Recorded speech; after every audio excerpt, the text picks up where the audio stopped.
Assalamualaikum warahmatullahi wabarakatuh. Alhamdulillahilladzi arsala rasulahu bil huda wa dinil haq liyuzhirahu ala dini kullihi walau karihal musyrikun. Ashhadu an la ilaha illallah wahdahu la syarikalah wa ashhadu anna Muhammadan abduhu wa rasuluhu alladzi la nabiyya ba'dah. Qala Allah ta'ala fil Qur'anil Karim, a'udzu billahi minasy syaithanir rajim. Bismillahirrahmanirrahim. Wa qur rabbi anzilni munzalan mubaraka wa anta khairul munzilin. Shadaqallahul adzim wa shadaqa rasulun nabiyil karim. Wa nahnu ala dzalika minasyahidin wasyakirin walhamdulillahi rabbil alamin. Alhamdulillah, segala puji bagi Allah, rahmat dan salam semoga Allah limpahkan kepada junjungan kita Nabi Muhammad sallallahu alaihi wasallam, kepada keluarganya, para sahabatnya, para tabi'in, itba tabi'in, hingga umat akhir zaman. Semoga kita termasuk di dalamnya. Amin ya rabbal alamin. Bapak dan Ibu jamaah rahimakumullah, insyaallah pada kesempatan ini kita akan mencoba untuk membahas tentang barokah. Mengapa? Salah satu alasannya adalah seringkali kata barokah ini terucap, terungkap di lingkungan kita ataupun di lingkungan masyarakat kita. Bahkan terkadang barokah ini sering diistilahkan dengan kata atau dengan ungkapan berkat. Bahkan berkat itu identik dengan oleh-oleh atau makanan yang dibawa sesudah acara tasyakuran, itu disebut berkat. Itu diambil dari kata barokah atau memiliki asal kata dari 3 huruf, ba, ro, dan kap. Itu tidak salah, berkat itu enggak salah. Itu mungkin salah satu cara atau metode para wali dulu atau para ulama dulu untuk memperkenalkan kata terlebih dahulu terhadap masyarakat sebelum masyarakat itu tahu apa makna berkah yang sebenarnya. Jadi seringkali banyak istilah-istilah dalam bahasa Arab itu ada di dalam masyarakat. Seperti ikhlas, itu kan yang betul bukan ikhlas tapi ikhlas. Kemudian apalagi yang dalam bahasa Arab terus diterjemahkan atau diungkapkan di dalam bahasa Sunda, seperti amal saleh, yang harusnya amal solih, solih ya. Nggak ada dalam bahasa Arab, bukan soleh tapi solih. Nah, ini adalah pengenalan ulama dulu sampai saat ini terhadap masyarakat agar mengenal istilah-istilah itu. Banyak sekali dalam ilmu-ilmu akhlak, dalam ilmu-ilmu tauhid, kata-kata yang seringkali disampaikan oleh para ulama terhadap masyarakat atau umat. Nah, di sini terlebih dahulu kita bahas makna huruf. Barokah itu diambil dari 3 huruf, ba, ro, dan kap, sedangkan ha itu yang menunjukkan kepada makna makna muannas atau makna perempuan. Seperti samaun, langit. Kalau berlapis-lapis langit dalam bahasa Al-Quran atau bahasa Arabnya as-samawat. Di situ ada alif dan ta di akhir kata. Nah, dalam kaidah atau ketentuan ilmu bahasa Arab, ada kalimat ada huruf alif dan ta itu menunjukkan kalimat jama'. Jama' menunjukkan banyak, mu'annas salim yang menunjukkan terhadap makna mu'annas atau perempuan. Kalau laki-laki muzakkar, itu dalam istilah ilmu nahwu dalam bahasa tata bahasa Arab. Makanya ditambahkan alif dan ta. Majumi'a bi alifin wa ta'in majidataini fi akhirih. Nah, itu definisi kalimat yang apabila di akhirnya ditambahkan alif dan ta, maka itu menunjukkan kalimat jamak yang bermakna muannas atau perempuan. Baik, ba, ro dan kaf secara harfiah, ba di situ ada penjelasan bermakna birrun, pakai tasdid, birrun. Kita pernah dengar kata-kata birrul walidain yang artinya berbuat baik kepada kedua orang tua. Jadi berkah ini atau barokah ini ada kaitan dengan kebaikan. Kemudian ro di sini bermakna rojaun, roja itu artinya berharap. Jadi seringkali orang mengharapkan adanya berkah. Maka ada kadang-kadang orang tua sering mendoakan kepada anaknya, mudah-mudahan kamu di sana diberkahi Allah. Atau ada pengantin baru, kemudian tamu undangan yang datang sering mengucapkan barokallahu laka wa baraka alaika wa jama'a bainakuma fi khair. Nah, ada yang bertanya, itu apa bedanya katanya barokallahu laka dengan wa baraka alaika? Sama atau beda? Beda apanya? Tulisannya. Selain tulisannya, maknanya. Apa makna yang berbeda? Nah, ada laka, ada alaika. Kalau kalimat yang diawali dengan la atau huruf yang diawali dengan la, itu menunjukkan sesuatu yang baik. Nah, atau yang diharapkan, yang diroja itu yang diharapkan. Nah, kalau alaika itu menunjukkan sesuatu yang tidak diharapkan atau tidak diroja, itu pakai alai. Makanya ada barokallahu laka wa baraka alaika. Artinya yang mendoakan kepada kedua mempelai itu yang baik dan yang buruk itu datang dari Allah yang semoga menjadi berkah. Jadi ketika mendapat kebaikan dia tetap baik, bahkan ketika mendapatkan sesuatu yang tidak diharap pun tetap dia berbuat baik. Itu makanya dengan dua kata itu, barokallahu laka wa baraka alaika. Ya, itu dalam doa, dalam hadis itu. Kemudian ada lagi dalam ungkapan Imam Ali bin Abi Thalib atau Sayyidina Ali bin Abi Thalib, Khalifah Ali bin Abi Thalib, itu ada kata-kata nazratul ula laka wasaniyatu alaika. Jadi ada kata laka, ada kata alaika. Apa bedanya? Jadi nazratul ula laka, pandangan pertama untukmu. Sedangkan wasaniyatu alaika, dan pandangan kedua adalah atasmu. Itu beda. Kata untuk dengan kata atas. Nah, kalau untuk jadi tidak berdosa. Kalau misalnya ibu-ibu melihat ada laki-laki lewat tidak sengaja, ketika itu laki-laki terbuka auratnya, atau sebaliknya bapak-bapak melihat tidak sengaja melihat wanita yang lewat membuka atau terbuka auratnya, itu pandangan pertama untukmu, artinya tidak berdosa. Tapi kalau yang kedua wasaniyatu alaika, sudah pandangan pertama kemudian memandang lagi, nah yang kedua itu pandangan yang kedua alaika, dosa atasmu. Nah itu salah satu contoh ya, contoh bahasa Sunda nama aya nu teu dihaja, aya nu dihaja, tanu teu dihaja mah henteu dosa gitu. Ngan lamun dihaja tak dosa. Nah gitu. Atau misalnya dulu mah pernah naik kereta, kalau dari stasiun Bandung ke Cicalengka itu di pinggiran rel kereta itu suka ada tempat pemandian umum yang di atasnya tidak ada penghalang. Jadi katingali tina kareta. Tak ulang ngahajakeun, rek naik kareta sugan we aya nu di jamban. Nah, itu yang enggak boleh. Itu yang enggak boleh. Tapi kalau tidak sengaja tidak berdosa. Nah, itu makna kata laka dengan alaika. Sama terhadap pengantin baru pun, tidak selamanya orang berumah tangga itu selalu baik, harmonis, kemudian mendapatkan kesenangan. Akan diuji oleh Allah suatu saat dengan sakit, dengan kesedihan, dengan kekurangan, dengan sedikit perselisihan di antara pasangan. Tapi mendoakan orang tua atau orang lain itu, semoga apapun yang terjadi, baik dan buruk, susah dan senang, itu menjadi berkah.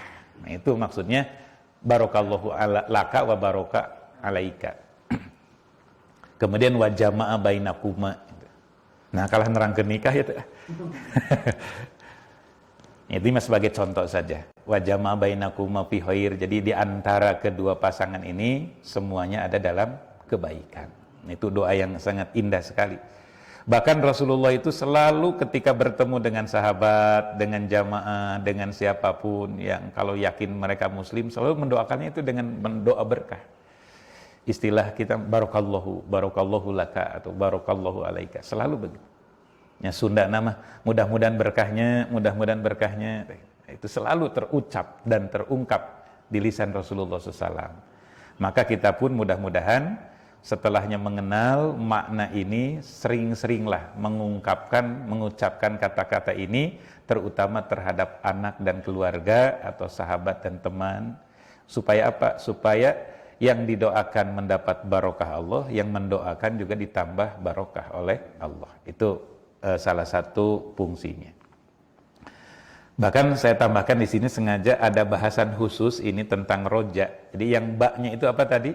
Birrun, berbuat baik. Yang kedua roja. Ini sepintas saja.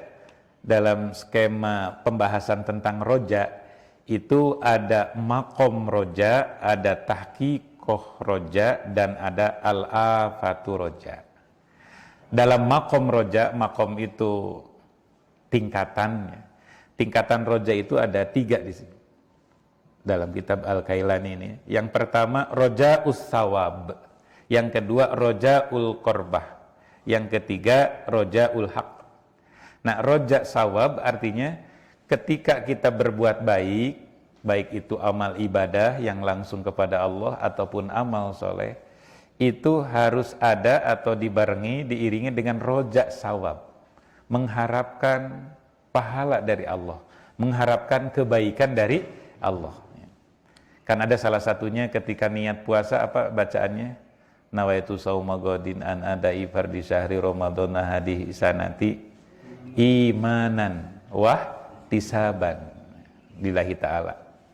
Bahkan ada hadisnya man shoma ramadan apa kesannya?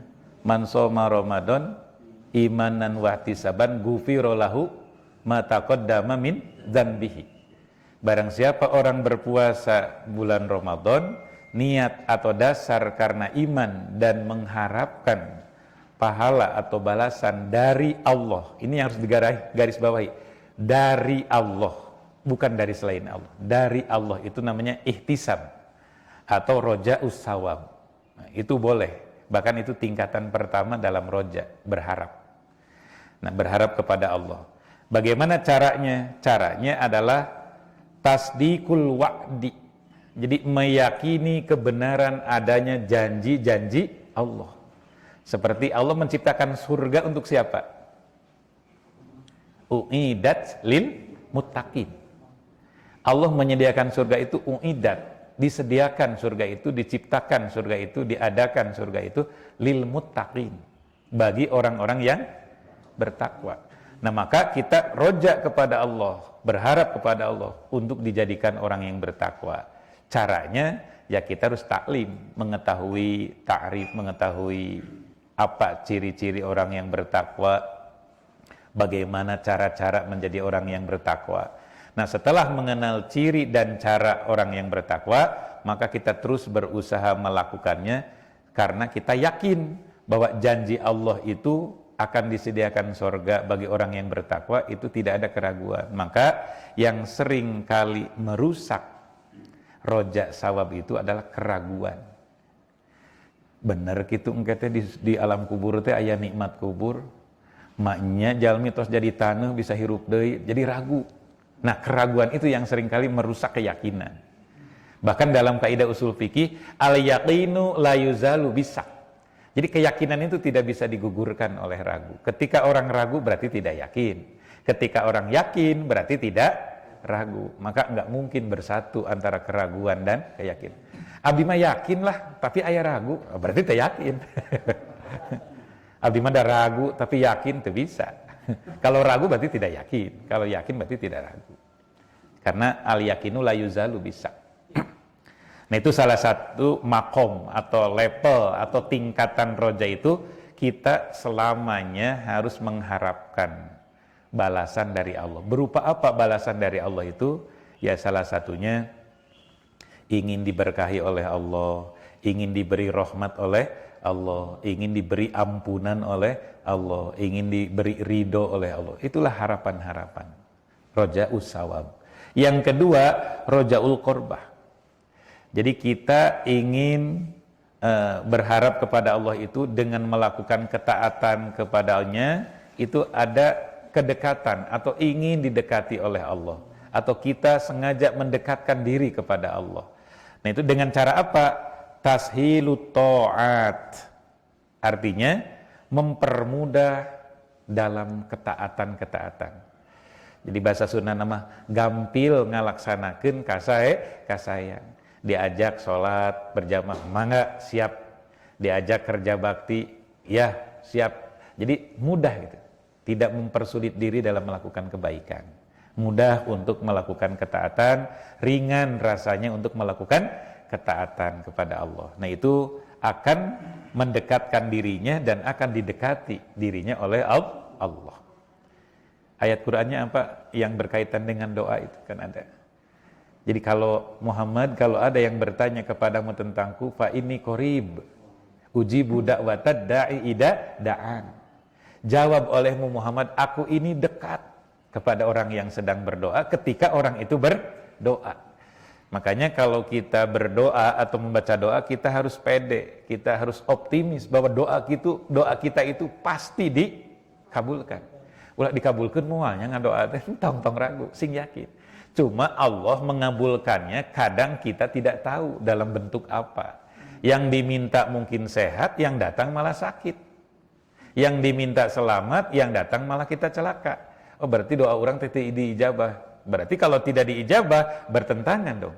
Allah berarti bohong. Jadi sementara Allah tidak akan bohong. Innallaha la yukhliful mi'ad. Allah tidak pernah ingkar janji. Nah hanya kita tidak menyadari. Kadang yang terjadi itu mungkin dosa-dosa kita atau kesalahan-kesalahan kita yang dulu sebelum kita berdoa. Kita berdoa minta selamat, yang datang celaka. Mungkin kecelakaan sesudah kita berdoa minta selamat itu kecelakaan disebabkan kelupaan kita atau lalai kita di masa sebelum membaca doa selamat. Kartos teh. Nah gitu. Nah kadang kita nggak sadar itu. Contoh seperti ya Allah untungkan bisnis saya, lancarkan bisnis saya. Yang datang malah sulit, bahkan rugi. Nah, kemungkinan besar kerugian yang terjadi itu karena kelalaian sebelum kita membaca doa ingin dilancarkan oleh Allah. Nah, lancar nama engke meureun tos susah gitu. Meureun. Lamun terus-terusan orang tadi teh tashilut ta'ah, terus-terusan memelihara ketaatan kepada Allah. Nah, itu barangkali satu pola pikir kita yang terkadang kita lupa.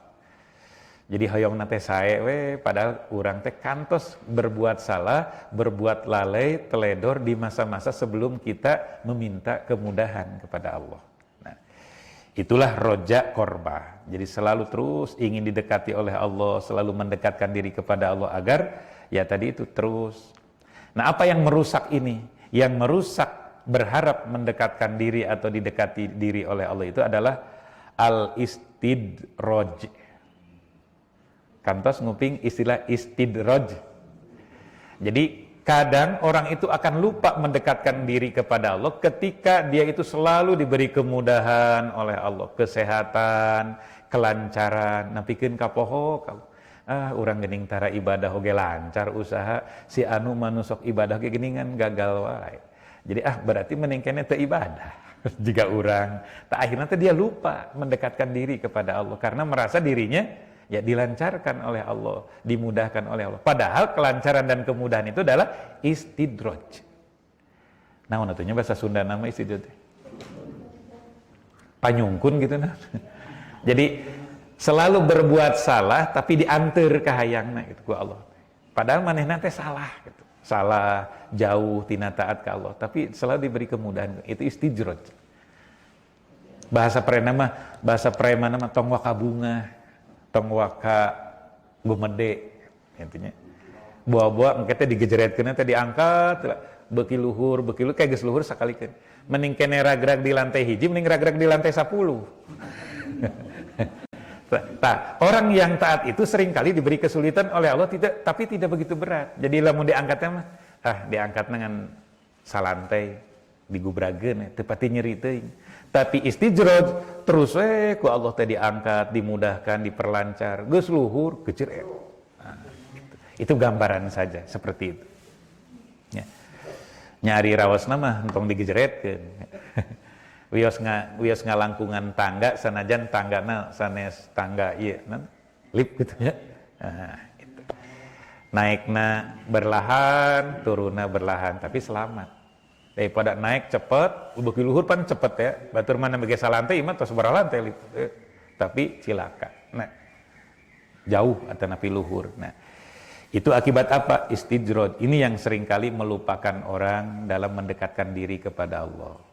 Karena merasa dirinya dipermudah, karena merasa dirinya selalu disukseskan oleh Allah, disehatkan oleh Allah, padahal dia itu tidak atau kurang taat kepada Allah. Itu istijrod. Yang ketiga, rojaul haq. Nah, rojaul haq ini artinya berharap akan kebenaran, kebaikan, terhadap bagaimana cara-cara berbuat baik, berbuat yang benar itu selalu dilakukannya. Nah, apa yang seringkali merusak ini adalah al-kunutu, pakai to, al-kunutu, yaitu di sini keputusasaan, kunut, pakai to, bukan pakai ta. Kalau pakai ta itu doa kunut, itu pakai ta. Kalau kunut itu artinya putus asa. Nah, jadi yang seringkali kita berhenti berbuat baik atau mengurangi kebaikan itu karena ada keputusasaan. Seperti kita berdoa selama setahun, 2 tahun, ingin apa, tapi belum terbukti, belum terwujud. Akhirnya, nek eureun ngadoa. Atau terus-terusan baca Quran rajin, baca Quran tapi teu apal-apal, nek eureun we lah hafalan Quran teh.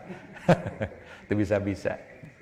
Padahal yang penting itu belajar itu bukan bisanya tapi datangnya. Nah, ini ada kaitan dengan berkah. Jadi yang kedua, barokah itu dari huruf rojaun.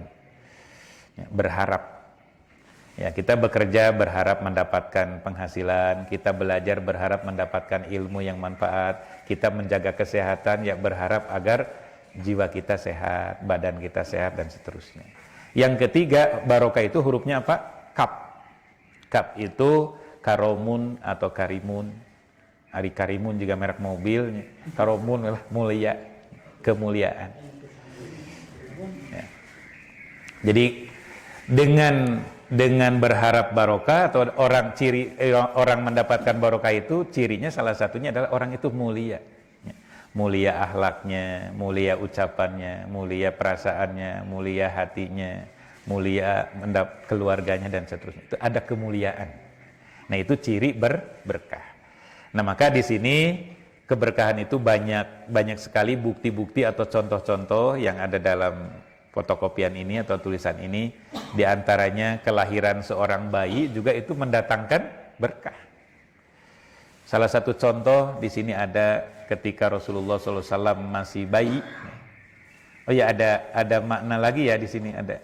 Di kalangan pesantren itu, kalau tadi barokah itu seringkali terungkap di masyarakat itu dengan kata berkat, nah, atau berkatnya. Nah, itu juga tidak salah karena berasal dari barokah, intinya baik, kan berkat itu baik, hanya sifatnya materi.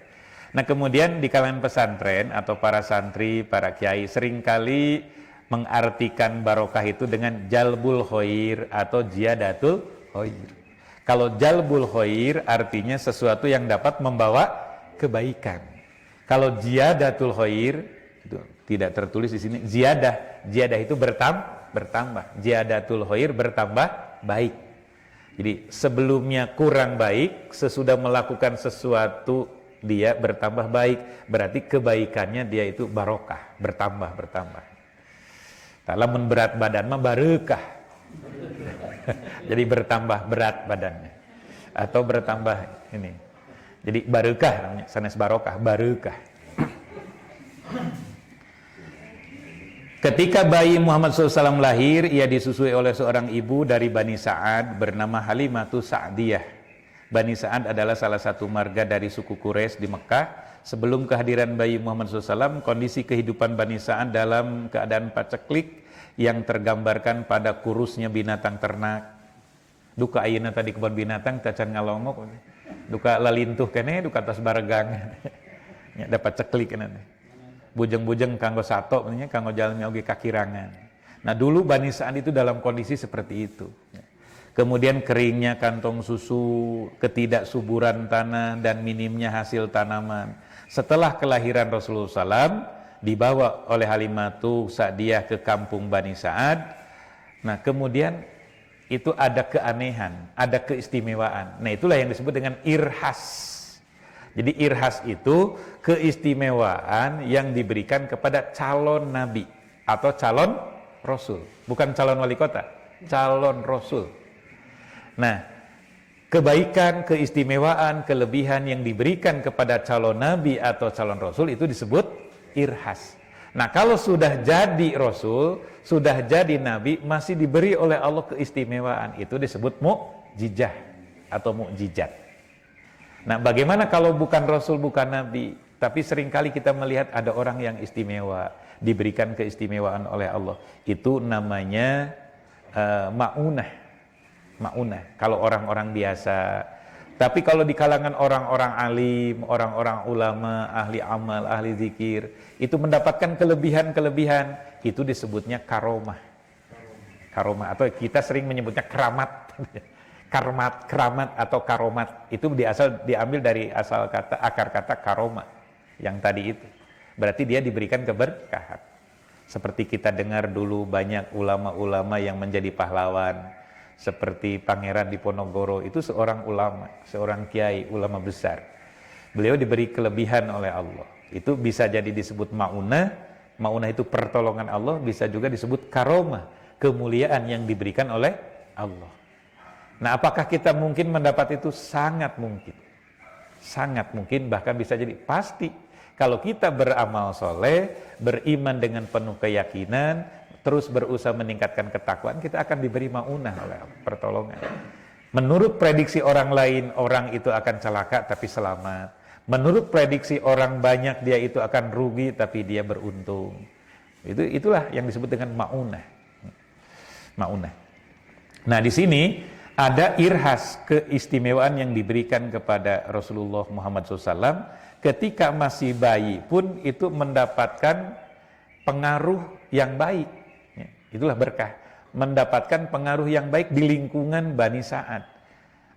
Keanehan yang luar biasa. Makanya irhas, mukjizat, karomah, ma'unah itu adalah kejadian yang luar biasa. Luar biasa itu di luar nalar manusia, di luar logika matematik lah gitu bahasa sekarang. Itu berangsur ternak menjadi gemuk, kemudian kantong susu ternak pun menjadi penuh, tanah berubah menjadi subur. Pokoknya seperti itu gambarannya. Nah, perubahan kondisi yang terjadi diakui bahwa kehadiran bayi Rasulullah atau bayi Muhammad pada saat itu yang masih bayi di lingkungan Bani Sa'ad telah membawa barokah. Ini diambil dari kitab Dalailul An-Nubuwah, karangan atau karya Imam Baihaqi. Nah, sosok bayi Muhammad SAW yang membawa perubahan di Bani Sa'ad ini terjadi atas dasar kehendak Allah, yang disebut dengan irhas, izin Allah atau kehendak Allah, yang ditandai dan diawali dengan kehadiran bayi tersebut. Untuk itulah kehadiran bayi tersebut disebut barokah. Allah merupakan sumber. Jadi tetap sumber barokah itu adalah Allah. Ini termaktub dalam surah Al-Mulku ayat 1 yang sering kita baca, disebutnya istilahnya surat Tabarok. Surat Tabarok itu surat Al-Mulku. Itu ada hadis sahih. Itu ya. Jadi barang siapa yang mendawamkan, merutinkan setiap malam sebelum tidur membaca surat Al-Mulku. Bapak Haji Ahmad mah tos katalar surat Al-Mulku. Kusabab sering. Nah, surat Al-Mulku itu adalah kalau didawamkan dalam hadis itu akan dijauhkan atau dibebaskan dari fitnah kubur. Kan kita suka berdoa, Allahumma inni a'udzubika min adzabil qabri wa min fitnatil mahya wal mamat wa min fitnatil masihid dajjal. Itu kan di akhir tahiyat akhir itu. Ada yang suka baca itu, ada yang tidak mempengaruhi terhadap sahnya sholat. Jadi intinya adalah kita tadi itu roja berharap kepada Allah, ingin dijauhkan dari fitnah hidup, ingin dijauhkan dari fitnah kubur, ingin dijauhkan dari fitnah nanti di akhirat. Nah, salah satunya adalah baca surat Al-Mulku setiap malam.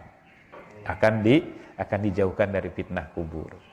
Nah, kalau ingin diberkahkan rezeki, baca surat Al-Waqiah setiap pagi. Baca surat Al-Waqiah setiap pagi. Upami hoream terima maca surat Al-Ikhlas 3 kali sebelum tidur. Al-Mulku mah panjang ting Al-Ikhlas. Panjang ting 3 kali mah sakali. Panjang ting sakali maot we.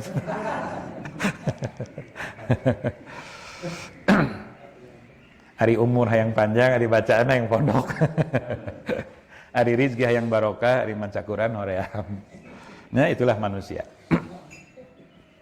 Lanjutkan. Jadi salah satu keyakinan kita tetap sumber berkah itu adalah Allah. Hanya Allah memberikan keberkahannya, membagikan keberkahannya kepada makhluk, baik manusia, tumbuhan, air, surga, termasuk malaikat dan seterusnya. Allah memberikan langit, bumi, itu banyak berkah Allah di sana.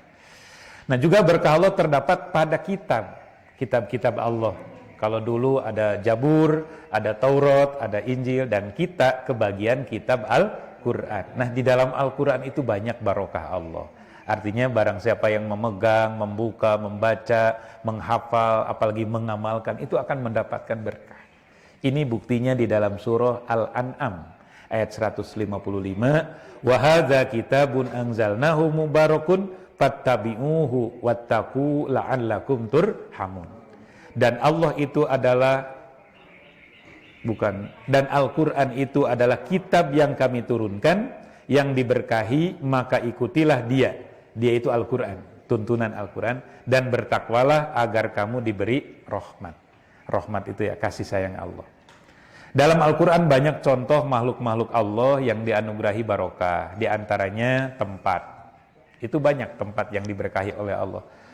Ya, tempat itu negeri, kota, atau kampung. Manusia seperti keluarga atau perorangan, waktu, benda, pohon, rizki, air, itu banyak. Itulah berkah Allah. Nah, seperti terdapat salah satu contoh saja. Karena kalau dibahas semuanya panjang tentunya waktunya. Dalam surah Ali Imran ayat 96. Ini yang menunjukkan tempat saja. Salah satu contoh tempat. Inna awwala baiti wudi'a lin-nasi lalladzi bi Bakkata mubarakan. Itu ada kata mubarakan wa hudal lil alamin. Sesungguhnya rumah yang mula-mula dibangun untuk tempat beribadah manusia ialah Baitullah, atau yang kita kenal sekarang dengan Ka'bah, yang di Bakkah. Bakkah itu nama kota Mekah. Dalam Quran disebutnya bukan Mekah di ayat ini, tapi Bakkah. Bakkah itu sama dengan Mekah. Seperti dulu kita kenal Yasrib. Yasrib itu Madinah yang sekarang. Duka Cimahi baheulana naon tah? Cimahi. Itu seringkali nama tempat itu dikaitkan dengan sejarah tempat itu sendiri. Seperti di Bandung sekarang ada nama daerah atau nama tempat Kebon Kalapa. Pada tos teu aya tanggal kalapa. Tapi nepi ka ini Kebon Kalapa we. Kebon kalapa, kebon kawung, kebon jukut, kebon muncang tadi jatuh itu teh aya tanggal muncangna hiji ge. Kebon muncang nepi ka ieu. Ta Cimahi, sanajan kurang cai ge Cimahi we. Mahi we. Nah, itu tempat. Nah, di Mekah atau Bakkah. Bakkah itu artinya menangis. Menangis, Bakkah itu artinya. Jadi dulu orang sedih sekali, baik sedih karena kesedihan kekurangan, baik sedih karena banyak peperangan dulu di situ itu. Di Bakkah itu.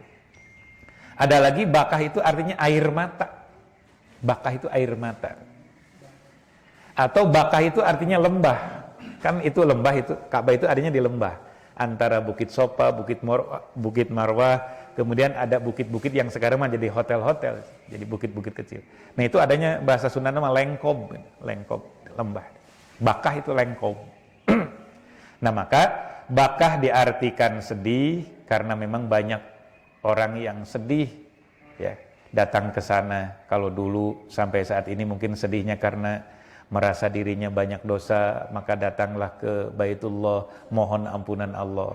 Kemudian air mata, jarang orang yang tidak menangis di posisi dekat Ka'bah, selalu meneteskan air mata yang sekarang berubah menjadi mata air, jam-jam. Kemudian lembah, memang lembah pada saat itu.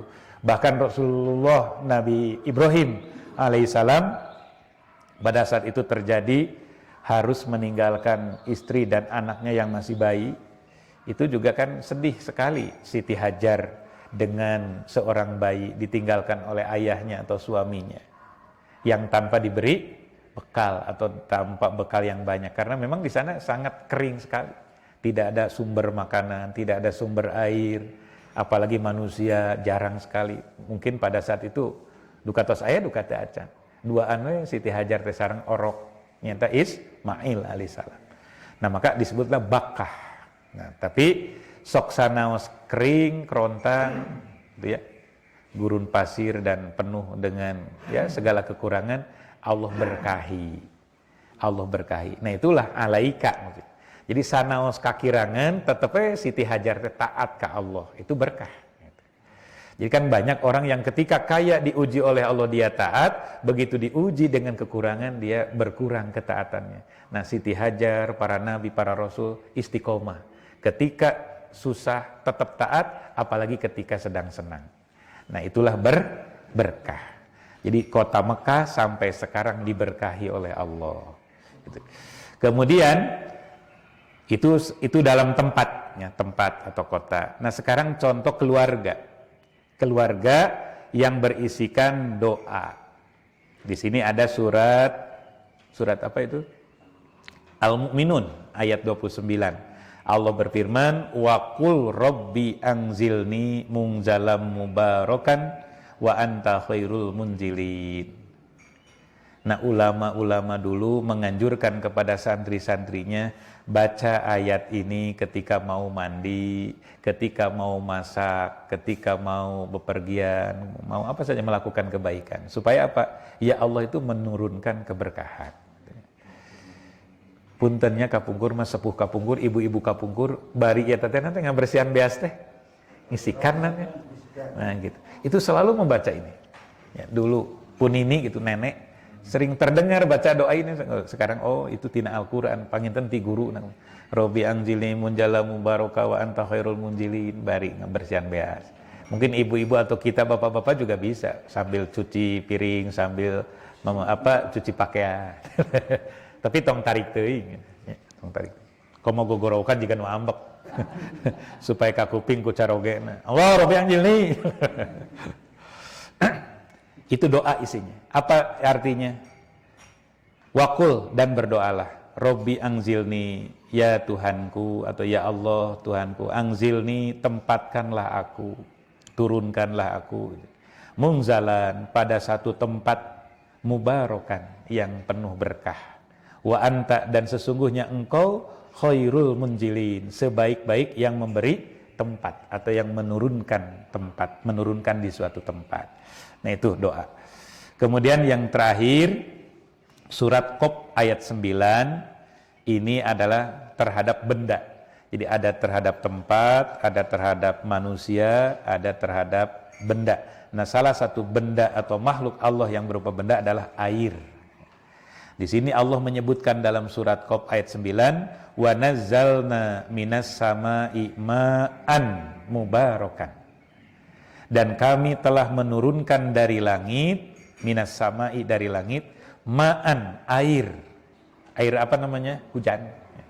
Mubarakan, yang memberi manfaat, yang diberkahi, memberikan manfaat baik. Fa'ambatsna bihi, lalu kami tumbuhkan dengan air itu, dengan air hujan itu, jannatin, jannah. Maka surga itu diartikan kebun. Jannatin di sini artinya pohon-pohon atau kebun-kebun, tetumbuhan-tetumbuhan. Wahabbal hasid, dan biji-biji tanaman yang ditanam atau yang diketam. Itu salah satu bukti bahwa semua kebaikan yang ada di muka bumi ini, baik yang ada di tempat, baik yang ada di benda, baik yang ada di manusia, itu adalah bersumber dari kebaikan Allah yang disebut dengan berkah. Cekap? Nah, mungkin nanti untuk pendalamannya barangkali ada yang ditanyakan atau ada juga yang ingin menyampaikan pengalamannya atau pengetahuannya supaya berkah ilmunya dengan cara disampaikan kepada orang lain. Nah, itu saja barangkali bahasan singkat tentang barokah. Bahkan sebelum makan, sebelum minum pun kita mohon berkah kepada Allah. Allahumma barik lana bima rozaktana. Berarti keberkahan itu ya ada di rizki, ada di makanan, ada di minuman, pakaian dan seterusnya. Nah, mudah-mudahan setelahnya kita mengetahui makna dari barokah ini, kemudian dalil-dalil Al-Quran atau hadis yang berkaitan dengan barokah ini memotivasi kita, mendorong kita untuk terus kita berharap kepada Allah terhadap pahala dan balasan kebaikan dari Allah. Bahkan kita seringkali mendoakan ketika diberi oleh orang lain, jazakumullahu khairan katsiro. Artinya kita berharap kepada Allah semoga Allah memberikan kebaikan kepada yang memberi kebaikan kepada kita. Nah, kemudian hasil atau akhir dari orang yang memiliki dan diberi keberkahan ini akan mendapatkan rasa tumaninah. Tumaninah bahasa Arab, bahasa Sunda? Bahasa Arab, tumaninah. Artinya mendapatkan kenyamanan, ketenangan, ketentraman. Bahkan ada 3 yang harus kita usahakan untuk tumaninah. Yang pertama, tumaninatul qalbi. Usahakan tumaninatun nafsi. Bahasa Sundana manaon artinya tenang awak. Jadi tenang diri. Yang kedua, tumaninatul qalbi. Tumaninah qalbi, tumaninah hati. Yang ketiga, tumaninatus sirri, tumaninah rasa. Jadi antara fisik, kemudian psikis atau hati dan rasa kita mendapatkan ketenangan, itu ciri orang yang sudah mendapat barokah Allah. Akan diberi ketenangan dalam dirinya, ketenangan dalam hatinya, dan ketenangan dalam sirnya atau dalam rasanya. Merasakan kekayaan tenang, merasakan kekurangan tenang, merasakan kesehatan tenang, merasakan kesakitan juga tenang. Itu ciri orang yang diberkahi oleh Allah Subhanahu. Mudah-mudahan kita semua dengan cara mendekatkan diri kepada Allah dengan ikhtiar yang ikhlas, berdoa yang khusyuk dan ibadah yang tawadhu dengan kepada Allah, kita semuanya mendapatkan barokah Allah Subhanahu wa taala. Amin ya rabbal alamin. Mangga sate acan ditutup bilih bade anu didugikeun ditaraseun. Silakan, Pak. Ini kalau disebut Mekah adalah negeri yang berkah, Pak ya. Pertanyaan saya, apakah itu disebut berkah kalau dia tidak memberikan, tidak menghasilkan pahala dari Allah gitu, Pak ya? Sebab kalau selama ini pengertian saya berkah itu ya ini, Pak. Berkat. Oleh kebaikan gitu. Iya. Seperti kita lihat gitu ya. Kita Mekah adalah negara yang berkah. Tapi pertanyaannya apakah Jepang juga negara yang berkah, Pak? Ya. Apakah juga Indonesia ini negara yang berkah, Pak? Karena kalau saya lihat, kalau hanya sebatas kebaikan di dunia saja, itu belum menyampai ke penuh terhadap berkah ini. Sebab menurut saya itu berkah itu harus timbul adanya pahala dunia, pahala akhirat. Nah, ini gimana kita membedakannya? Kalau selama ini ya karena berkah itu ya ada berkahnya, ada baiknya. Kalau istiqlas tadi kan sudah jelas, Pak, orangnya itu tidak taat kepada Allah kan, tapi dia juga mendapatkan berkah. Apa juga berkah yang seperti itu atau berkah yang seperti mana sebenarnya? Baik, terima kasih. Kembali kepada pemahaman terhadap arti dan makna barokah itu sendiri. Jadi barokah itu secara definisi atau arti katanya adalah kebaikan. Ya, tentu sumber kebaikan itu adalah Allah. Itu yang harus kita pahami dulu. Segala kebaikan yang ada di dunia ini tetap bersumber kepada Allah. Hanya kebaikan dari Allah itu dibagi 2 garis besarnya. Tadi belum kebahas mungkin. Tapi sudah salah satunya, yaitu istidraj. Itu kebaikan. Dan juga nikmat, itu yang lupa tadi, belum terbahas. Nikmat. Nah, yang kita harapkan itu adalah kebaikan yang berupa nikmat, bukan istidraj. Nah, yang membedakan apa? Yang membedakan adalah perbuatan hamba itu sendiri atau makhluk itu sendiri terhadap Allah. Kalau dia berbuat baik kepada Allah, ketaatan kepada Allah, ibadah kepada Allah, lalu diberikan balasan kebaikan oleh Allah, itu namanya nikmat. Nah, sedangkan orang yang tidak berbuat baik kepada Allah atau ketaatan kepada Allah tapi masih tetap diberikan kebaikan, itu namanya istidraj. Insya Allah orang yang diberi nikmat karena dia berbuat baik kepada Allah atau taat kepada Allah, itulah yang disebut dengan barokah yang sebenarnya. Kalau yang tadi itu barokahnya hanya di dunia saja. Jadi ada barokah dunia, ada barokah di alam kubur, ada barokah di alam akhirat. Artinya kebaikan-kebaikan. Itu Pak. Jadi kalau berkah itu kebaikan di dunia. Bisa di alam kubur, bisa di alam akhirat. Ya tergantung usaha manusia itu sendiri. Laha makasabat wa alaiha maktasabat, itu dalilnya. Jadi kalau laha itu kebaikan yang dia lakukan, itu akan mendapatkan kebaikan, itulah nikmat. Tapi kejahatan yang dia lakukan, walaupun dia mendapatkan kebaikan sesudah berbuat jahat, itu istidraj. Itu istidraj. Kebaikannya tidak langgeng gitu. Kebaikannya di dunia saja. Nah, kalau orang yang mendapat kebaikan berupa nikmat akan bersambung, Pak. Bahkan dilipat gandakan. Ketika dia berbuat baik, taat, soleh, solehah di dunianya, di dunia dia mendapatkan kebaikan, walaupun tidak kebaikannya itu sama dengan orang yang tidak berbuat baik, dia itu nanti disimpan kebaikannya oleh Allah, diberikan di alam barzah. Di alam barzah masih tidak semuanya diberikan, dia diberikan di alam akhirat, terus bersambung.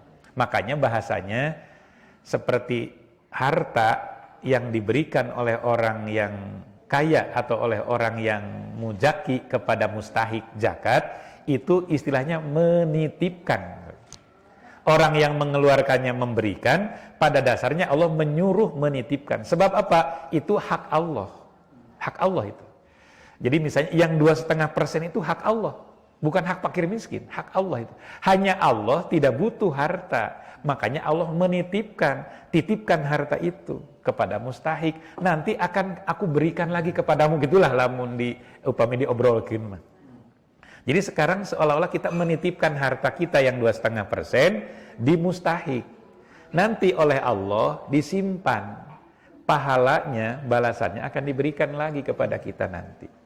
Otomatis itu akan berlipat ganda. Kita sedekah 1.000, bisa jadi pahalanya mungkin 1 juta, 1 miliar. Itu ya, bukan berupa uang, tapi berupa berkah, berupa kebaikan dari Allah. Nikmat kubur, nikmat akhirat. Makanya saya mengistilahkannya nikmat, bukan istidraj. Supaya beda antara nikmat dengan istidraj. Walaupun sama-sama kebaikan. Paham Pak ya?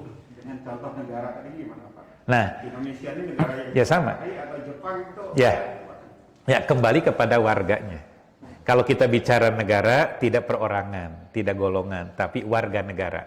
Dari sekian warga negara Indonesia, kalau dikumpulkan dan dihitung, mana yang banyak? Apakah banyak yang takwa atau banyak yang maksiat? Banyak yang taat atau banyak yang durhaka? Nah ini, kalau sekiranya banyak yang taat tapi kondisi negara ada kekurangan, itulah yang disebut dengan ujian. Nah, kalau dengan banyak berbuat maksiat tapi tetap negara itu sejahtera, negara itu maju, istidraj. Itu ada ukurannya itu, ukurannya. Jadi ada nikmat, ada istidraj. Itu sebagai pegangan kita. Cekap Pak? Cekap sadayana? Nah, orang ngadoa. Allahumma salli wa sallim ala habibina syafi'ina wa karimina wa maulana Muhammadi wa ala alihi wa sahbihi ajma'in. Amin ya Allah ya rabbal alamin. Alhamdulillahi rabbil alamin. Hamdan yuafi ni'amahu wa yukafi majidah. Ya Rabbana lakal hamdu kama yanbaghi li jalali wajhikal karim wa azimi sultanik. Allahumma inna nas'aluka ridhaka wal jannah wa na'udzubika min sakhatika wan nar. Allahumma ighfir lana wa li walidina wa auladina wa li masyayikhina wa li ikhwanina wali jami'il muslimina wal muslimat wal mu'minina wal mu'minat al ahya'i minhum wal amwat. Allahumma ya muyassiru yassir lana likulli asir, wa ya mudabbiru dabbir lana likulli asir, wa ya musahilu sahil lana likulli asir. Allahumma ftah lana abwabal ilmi wal huda wa abwabal fahmi wa abwabal barakati wa ahsin akhlaqana bil hilmi bi rahmatika ya arhamar rahimin. Rabbana hab lana min azwajina wa dzurriyyatina qurrata a'yun waj'alna lil muttaqina imama. Rabbana atina fid dunya hasanah wa fil akhirati hasanah wa qina adzabannar. Allahumma bihaqil Fatihah wa bisirril Fatihah wa binuril Fatihah nas'aluka an tarzuqana sihah wal afiyah fid din wa dunya wal akhirah. Rabbana taqabbal minna innaka antas samiul alim wa tub alaina innaka antat tawwabur rahim. Subhana rabbika rabbil izzati amma yasifun wa salamun alal mursalin walhamdulillahi rabbil alamin. Terima kasih atas segala perhatian.